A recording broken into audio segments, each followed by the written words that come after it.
Good morning, church. Pastor Jared here. And it's Wednesday. You know what that means. It's time for this week's edition of Wednesday Wi-Fi. How is your divine connection?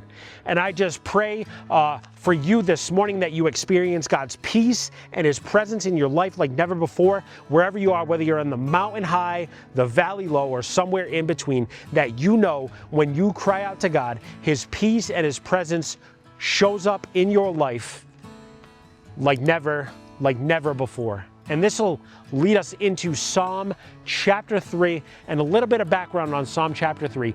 King David is actually escaping, going to the wilderness with 600 of his men, escaping from his son Absalom.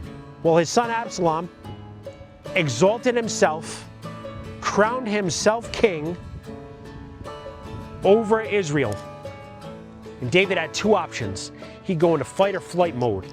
In this case, he needed to strategize and come together with his men, and he decided to flee into the wilderness. And what he did was he reached out to the only person that could help. The only person that could help was God. So he poured out his heart to God.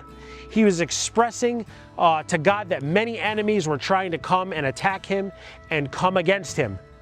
But guess what? God heard his cry and He answered him from His holy hill. One of the things I hope that as we go through the Psalms that you take away from David, he was a master craftsman at pouring his heart unto God. No matter what he was going through, he knew how to be brutally honest with God. And I pray that you do too. That you can be brutally honest with God, because God can take what you're venting to Him, and He can truly answer you at your time of need. See, so David does that, and he says that God answers from His holy hill. Sometimes all you need to do is hear God and know that He's going to answer you. And this leads me to the verse I'm going to highlight here this morning. And this is verse 5. It says, I lay down and slept. I woke up again, for the Lord sustained me. See, sometimes the best thing that you could possibly do is take a nap. Whether that's a quick power nap, 20 minutes, whether that's a 2-hour nap, maybe on a Sunday afternoon, I don't know.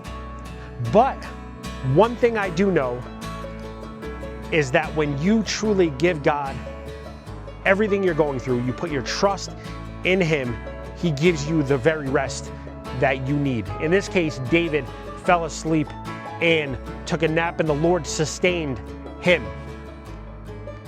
Made me think of another situation in the Gospels where Jesus and the disciples were crossing the ocean, and a storm kicked up.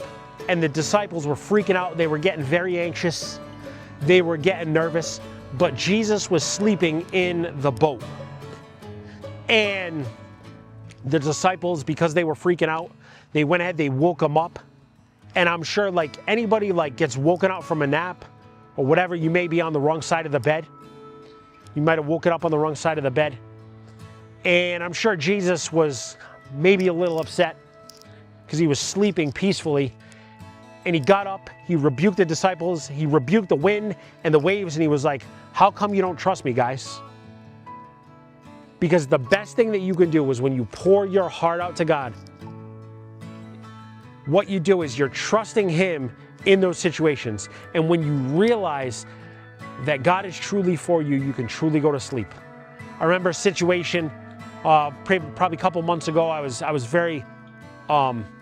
up throughout the night. I might have woken up at like 3 a.m.